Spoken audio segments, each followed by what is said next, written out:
Thanks for joining me on this video. If you haven't done so already, be sure to hit the subscribe button as well as the bell notification icon. That way you don't miss out on any new content on the channel. And also be sure to follow me on these other social media platforms. Links are in the description below. All right, have and have not fans. Now this is just a kind of perspective video. Kind of a reflection video. That's a good way to put it. And the reason I say that is because since the show is on a brief hiatus, and the fact that the show is now on Hulu, I figured that this is a perfect time to do like a mini series just talking about, you know, why is the show so addicting, kind of doing brief season synopsis or breakdowns. Keep in mind, like, for example, this actual video might be nothing more but just talking about how I got into the show and why do I find it addicting and why did I create a YouTube channel about it. But then the next video will be like me talking about season 1, then season 2, season 3, maybe season 4. I mean, season 4 was recently, but basically these are kind of perspective videos. And let's say, for example, the next video I do will be like a season 1 overview. I'm not going to talk about every single thing that happens. I'm just going to talk based off of, you know, brief notes and stuff like that. So just keep that in mind. I kind of like, it's kind of like the Cliff Notes version of season 1. You know, I'll talk about stuff that people might have forgotten about or something that's not been brought up since it actually occurred. But just keep that in mind when I do those videos. But in this video, because I noticed that a lot of the newer members of this community, you know, who have just joined the channel, who have just followed me on Instagram, whenever I'm doing lives, they'll ask me questions. So I found that this was a perfect time to just slow things down. You know, every video doesn't have to be a theory video, and just talk about why I love the show. Now, to give you a brief, like, if you've been on the channel long enough, or if you've been following me since I've been a blogger, then you know how I started. So, you know, just kind of like, it's Thursday when I'm recording this, so Throwback Thursday. Basically, I was at home, parents have Dish Network, and you know how when it comes to that kind of satellite setup, whatever package you get, sometimes they'll give you preview packages, meaning that, oh, for the next 2 weeks, we're going to allow you to have HBO, Showtime, just so you can watch them. And if you like them, just give us a call. We can add them to your current package. Basically, OWN was in that package for that week or whatever. You know, it was obviously when OWN was first getting started. So they were doing like a pilot test, like, hey, we're going to add OWN to subscribers' accounts to let them see the shows. And if they like the program, then they'll get OWN. Obviously, that's what happened. And basically, my mom was flipping through the channels. We had heard about the haves and the have-nots, and I think Love Thy Neighbor in passing. Like, we saw a commercial or two here and there, and I remember seeing it on the internet, but I didn't think too much about it because I'm like, we ain't got OWN, no way, we're not going to watch it. Lo and behold, during the first couple of minutes of the show opening, when, you know, Hannah is being interviewed for a job as a maid at the Crier Estate, my mom was like, hey, Jeremy, you know, that Tyler Perry show's on. So came up to the living room, 30 minutes in, we're hooked. Like, that hook, line, and sinker. I was hooked as soon as I saw my baby Amanda walk through that door, or excuse me, the kitchen. I was like, yep, I'm watching this show. And that's, Amanda is the reason I'm watching the show. So even though she's dead now, she was the reason I got into the show. Best believe I was disappointed when I found out Jacqueline, the actress that portrays her, is married in real life. That was a very disappointing moment, but Amanda is the reason. So in a way, you should definitely tweet, or, you know, yeah, tweet Jacqueline Beckham, B-E-T-H-A-M, Beetham, Jacqueline.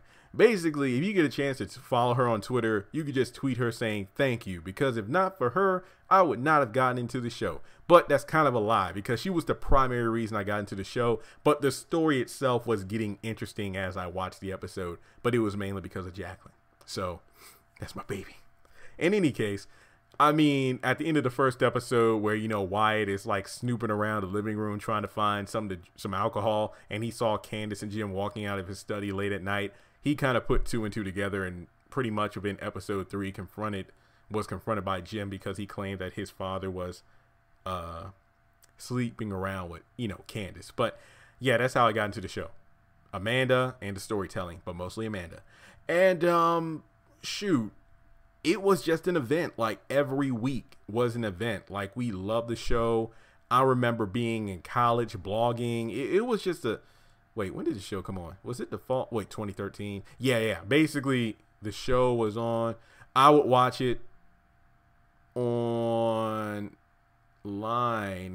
during when I was in school. Yeah. But basically, yeah, I caught up with the show somehow, some way every week. I blogged about it. And guys, I know if I had started my YouTube channel back during the height of the show's popularity, my channel would be way more, it'll be bigger than it was now. But keep in mind, I blogged for 3 years. I'm talking from like season 1, 2, 3, I think 3 is when I finally got YouTube. But yeah, it was definitely an experience. That was like the first show. That was one of the first non-animated TV shows in years that I got into, that I literally just got in. It literally just sucked me in. I just was addicted to the show to the point where I would blog and stuff like nonstop and have not nightmares but dreams about the show because I was doing work on it so much. And once again, if you have not had a chance to check out my blog, I'll put a link in the description, or maybe like I'll pin a comment. For the people who've been rocking with me since my blogger days, they know how big those blogs were. Like, I was going in. Like, imagine the videos but typed up. Like, I would be up until like 4 in the morning typing. I did not make a cent during those years. That was just me blogging as a fan. But thank God I transitioned to YouTube where I get paid so I could do this for a job. But yeah, it was a trip. So I would highly recommend, and this is going out for like people who got into the show late. But yeah, I'd say go back through at least 1 or 2 of my blogs. Like, I hate looking at my old work, but I found myself reading a couple of the older blogs and like, damn, I was good. I was good. But basically in a nutshell, I would say that yeah, Amanda was the reason I got into the show. But then we transitioned over to Tinka Sumter herself because she's the reason I started the blog. This was before Twitter updated the character limit. Honestly, I forgot what the character limit is. I know at the time it was like 140 or something like that. It wasn't as much as it was now. Keep in mind, this was during the time where the hashtag was the haves and the have-nots. So the tweets were very limited. So my tweets, I sent a lot of tweets, but they didn't have much in there. So that's where I come up with a lot of the one-liners and stuff like that, due to the fact that Twitter was limited. So thank God Tyler Perry finally changed the hashtag to HAHN. Thank you, because that saved us a lot of space. And I tweeted, oh crap, was the episode called The Criminal? I know I get flack, but it's like, it wasn't angry sex, it was The Criminal. It was the episode where Jim and Candace met up at a hotel and they had sex, and pretty much Jim left his watch and David found it. But it was when they did that one, and this was really when the writing was at the top of his game, when, you know, Jim and Candace were truly in a game of cat and mouse or playing chess, where, you know, Candace like, I don't feel sorry for you because you have everything, but you're willing to throw it away for, you know, just for this affair or fling or whatever it is we have. And that's Jim pretty much. And I really do chalk it up to him having a midlife crisis. He had just turned 50 in the first episode. He didn't care about the popularity and fame and the money. He didn't want to run for governor. He just wanted to live his life and stuff like that. So, you know, Candace pretty much just was like, you have everything that I want. And you pretty much get the polar opposite feel, how these two come from completely different lives, but they really are one and the same in a lot of respects. And during that scene, I remember tweeting Tinka something about Candace. I forgot the exact wording, but it was about, you know, is Candace, like, is she being honest with Jim when she talks about herself? And I think that she said something along the lines of, you know, I think that Candace finds her perfections within her imperfections, or something like that. Basically, she uses her weaknesses as strengths, so to speak, like insecurities. And then I think I replied to that tweet by saying that, is it because Candace is honest with herself? And then she was like, what do you think? And at that moment, I'm like, you know what? Hey, these tweets aren't enough. I gotta write about it. So that, I think my first blog was, is Jim in love with Candace? I think that's probably going to be the link I'll put in the description below, and then you can read the other blogs after that. But I feel like that was my first blog ever, and it did pretty well. So yeah, so Tinka Sumter, yeah. Sorry, grab my computer charge real quick. So in a way, Amanda was the reason I started watching the show. Well, no, actually, Amanda was the reason I continued to watch episode 1, while Candace was the reason that I started my blog, and then years later I started YouTube. So thanks to these lovely ladies, I'm where I am today because they inspired me by being beautiful. I'm just kidding. Well, yeah, that I'm not shallow. Anyway, but yeah, so I just feel like and you hear me say this a lot, I feel like the first 2 seasons of the show was when the show was at its best. Season 3 is when things started to get a little sour, but season 4 is when it really hit rock bottom. But then after the first 10 episodes of season 5, that's when we finally got back on track for the most part. But during those first 2 seasons, it was an event. Like Tuesday night was shut down. Nothing else went on during Tuesday night. You were online tweeting, you were watching it, you were talking about it. Like some of the biggest things, like who shot Amanda? Was Amanda the one that got shot? Did the Malones kill Candace? Will Veronica ever accept Jeffrey?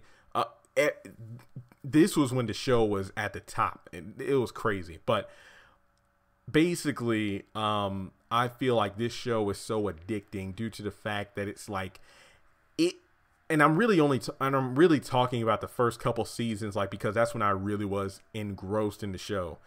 And not to say that I'm not now, due to the fact that you can obviously tell I'm still doing theories and whatnot. And I feel like I've gotten better over time, but I've definitely noticed an increase of people telling me, it's like, man, it's like, shoot, I predicted that too. I mean, because the show's becoming too predictable, it's moving too slow. I feel like people still talk about the show as much as they did back when it started, but I feel like there's more negativity surrounding the show than it used to. That's not to say the show isn't still good. I just don't feel like it is. I don't think it is as good as it was. Let me just put it that way. Yeah. But it really was like the it show. And I feel like it definitely has gained popularity due to the fact that, you know, you had the stars at the Aretha Franklin funeral. Jeffrey Owens, you know, he's been offered a job for the show for 10 episodes. So the show, I feel like, has been getting more people turning their heads like, okay. And now it's on Hulu, so I feel like it's definitely going to get a resurgence of popularity very soon, in my opinion. But I just feel like the fact that the cast members do such a great job with their characters, the fact that the writing at times is a bit flimsy, it is still good. I mean, if you go back and look at some of the early episodes, the early seasons, the dialogue itself was fantastic. Like, don't get me wrong. Like, I love the Veronica one-liners and some of the monologues, but I feel like in the earlier seasons, that's when we had some of the best written dialogue, the analogies and stuff like that. I really miss that. I hope they bring that back. But I feel like this show is telling a story. Yes, it did get a bit off the wall, unbelievable and stuff at times, but not to the extent it is now, especially with the amount of deaths and whatnot and people not going to jail for crimes. But, you know, that's neither here nor there. But I feel like the show really does have an element that really does make you go, wow, this is definitely a show that I want to get into. So I challenge you, like, even if you've been like a veteran watcher or viewer like I have, go back and watch the first couple seasons and whatnot, and just tell me, don't you feel like those are better than the episodes like in like season 5 and whatnot, and especially season 4. But yeah, guys, I just feel like the show itself was definitely something I'm glad I accidentally watched, because it's pretty much gotten me to where I am now. So, I mean, like I said before in that video about what if Tyler Perry contacted me, would I ever get the chance to meet any of these people? I don't know, but just happy that I'm able to communicate with a good chunk of them on a semi-regular basis, you know, because they're busy. But the fact that I'm able to talk with so many of them is just a blessing in itself, because it's awesome for them to be a part of a show that I love so much. So in a nutshell, you know, I just find that's how I got addicted to the show. That's how I got to where I am now, and here we are. So let me know your thoughts in the comment section below. You know, let me know, have you been watching since season 1? Are you a late bloomer to the show? Have you had a chance to go back on Hulu and watch it? Yeah, let's have some fun with this. So I'll talk to you all soon, and be on the lookout, because I'll definitely be doing those season overview videos pretty soon.